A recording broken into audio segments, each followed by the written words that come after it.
Geoffrey, quand il parle de son agression justement par Raphaël Arnaud, il explique que Raphaël Arnaud, à ce moment-là, il était en train de patrouiller et que c'était bien lui qui donnait les ordres. C'est-à-dire que c'est Raphaël Arnaud qui a ordonné à ce que Geoffrey soit déshabillé, à ce qu'il soit mis au sol, à ce qu'on vérifie est-ce qu'il a des tatouages et autres. Et surtout, Geoffrey, il insiste sur la dimension où c'est ce qu'il a vu que Raphaël Arnaud voulait devenir député, qu'il a été extrêmement choqué.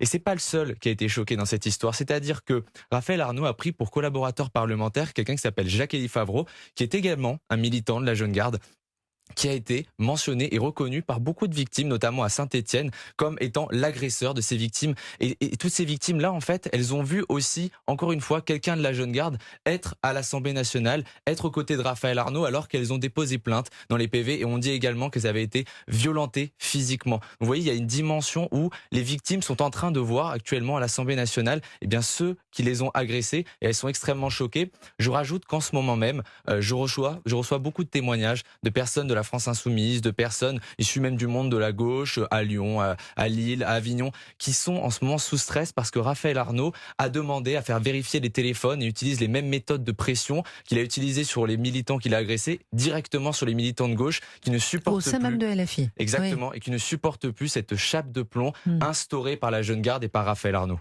Mm.